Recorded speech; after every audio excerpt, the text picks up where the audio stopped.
Welcome to the one academy. Next question देखते हैं मंगलयान के बारे में। मंगलयान मेरा मार्स ऑर्बिटर मिशन भी बोलते हैं इसको।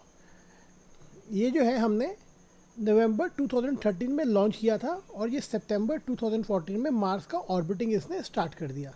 ये इसरो ने लॉन्च किया था और ये इंडिया का पहला फर्स्ट इंटरप्लैनेटरी मिशन है और फोर्थ स्पेस एजेंसी है। ठीक है, इसके अलावा कौन कौन जा चुके हैं इंडिया के अलावा? सोवियत स्पेस एजेंसी जा चुकी है, नासा जा चुका है और यूरोपियन स्पेस एजेंसी जा चुके हैं। इंडिया मेरा फोर्थ कंट्री है।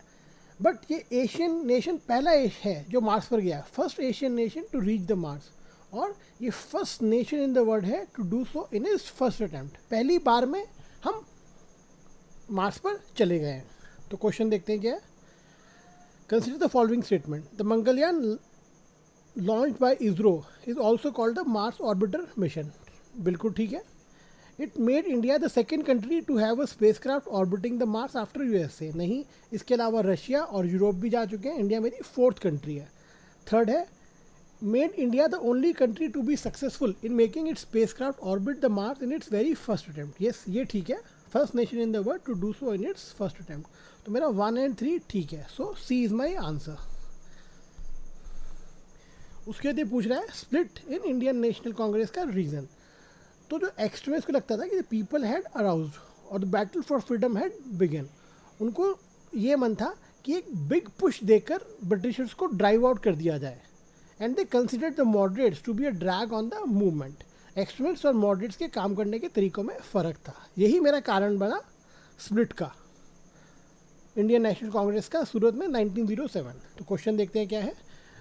What was the main reason for the split in the Indian National Congress at Surat in 1907? Introduction of communalism into Indian politics by Lord Minto। नहीं, ये गलत है। Extremists lack of faith in the capacity of the moderates to negotiate with the British government। yes, ये ठीक है। Foundation of Muslim League, ये गलत है। और बिंदु Ghosh inability to be elected as the president of the Indian National Congress, ये भी गलत है। So B is my right answer। अब ये स्टैफर्ड क्रिप्स के बारे में, क्रिप्स मिशन के बारे में क्वेश्चन है। क्रिप्स मिशन ने इंडिया को डोमिनियन स्टेटस दिया था associated with the United Kingdom. तो क्वेश्चन देखते हैं क्या है। The plan of Sir Stafford Cripps envisages that after the second world war India should be granted complete independence. नहीं, डोमिनियन स्टेटस दिया था। India should be granted partition into two before granting independence. नहीं, ये भी गलत है। India should be made republic with the condition that she will join the commonwealth। नहीं, ये भी गलत है। India should be given dominion status. D right, ये मेरा सही आंसर है। So D is my answer. Consider the following pairs, famous place और रीजन। इन दोनों को मैच करना है। कौन कौन से करेक्टली मैच है ये फाइंड करना है। Which of the pairs given above are correctly match. तो ये पहले देखते हैं भगलखेंड। भगलखेंड क्या है? Mountain region in central India, north east region of Madhya Pradesh और मेरा वेस्टर्न यूपी इसके अंदर आता है, ये वाला एरिया जो है। तो मेरा बोध गया बघेलखंड के साथ मैच नहीं करता। बोध गया तो मेरा ऊपर आता है बिहार के ईस्ट में, तो ये मेरा गलत है। अब दूसरा देखते हैं बुंदेलखंड। बुंदेलखंड मेरा सेंट्रल इंडिया में है। ये पार्ट्स ऑफ उत्तर प्रदेश और मध्य प्रदेश है।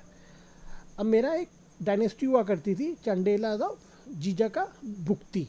ये एक राजपूत डायनेस्टी थी सेंट्रल इंडिया में जो बुंदेलखंड रीजन में रूल करती थी। ठीक है, 10th एंड 13th सेंचुरी के अंदर। इसकी कैपिटल मेरा खजुराहो था। तो बुंदेलखंड और खजुराहो मेरा मैच करता है। तो 2 इज़ माई राइट। अब ये देखिए, ये है शिरडी और विदर्भा।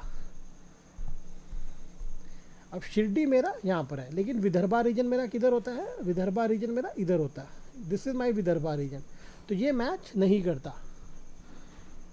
सो ये मेरा गलत है। फिर है नासिक और मालवा।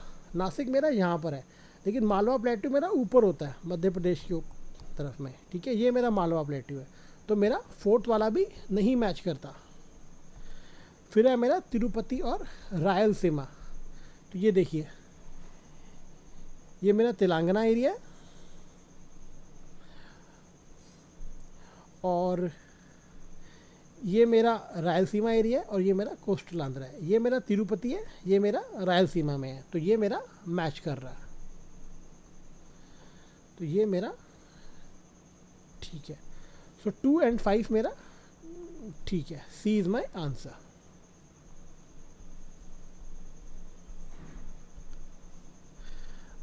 ये देखते हैं 45th क्वेश्चन। 45th क्वेश्चन क्या है? The parliament of India acquires the power to legislate on any item in the state list in the national interest if the resolution to that effect is passed by। अच्छा, parliament मेरा state list में national interest के reasons पे कब enact कर सकता है, वो क्वेश्चन देख रहा है। तो आर्टिकल 249 है, वो बोलता है मेरे को